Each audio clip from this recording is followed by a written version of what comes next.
వర్షాలకు ఎగువ ప్రాంతం నుండి ఏలేరు జలాశయానికి భారీగా వరద నీరు పోటెత్తడంతో అధికారులు సుమారు 25,000 క్యూసెక్కుల నీటిని దిగువకు విడుదల చేశారు. ఏటి కాలంలో వరద నీరు ఉధృతంగా ప్రవహించడంతో ఏలేశ్వరం మండలం ఎర్రవరం గ్రామం పూర్తిగా జలమయమైంది. గ్రామంలో కొన్ని ప్రాంతాలు ముంపు కూడా గురయ్యాయి. ముంపు ప్రాంత బాధితులకు అధికారులు స్థానిక పాఠశాలలో పునరావాస కేంద్రం ఏర్పాటు చేశారు. స్థానిక ఎమ్మెల్యే శ్రీమతి పరుపుల సత్యప్రభ గారు ఎర్రవరం గ్రామంలో ముంపు ప్రాంతాల్లో పర్యటించారు.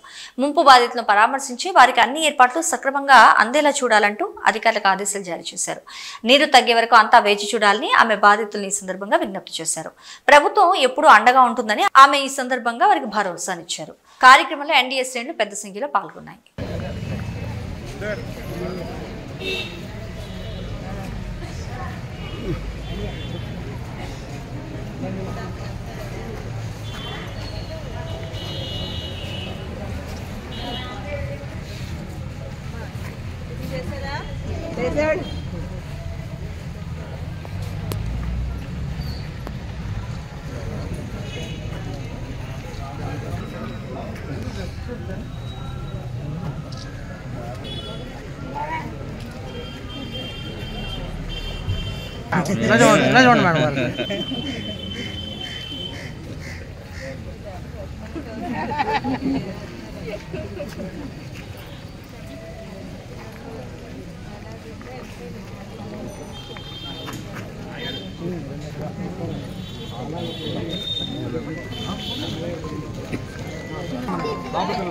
పిల్లలందరూ అదలండి, పిల్లల బాబు పిల్లల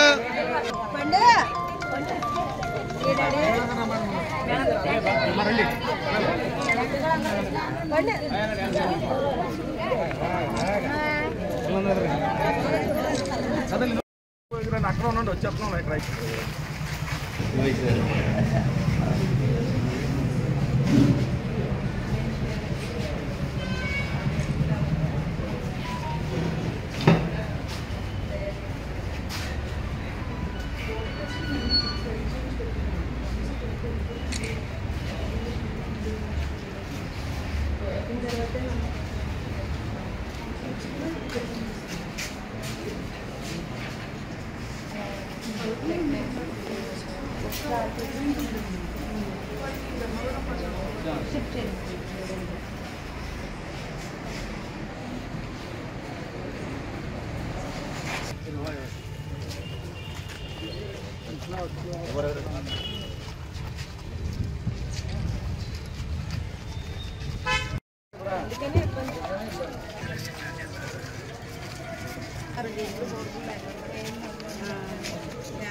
రాజు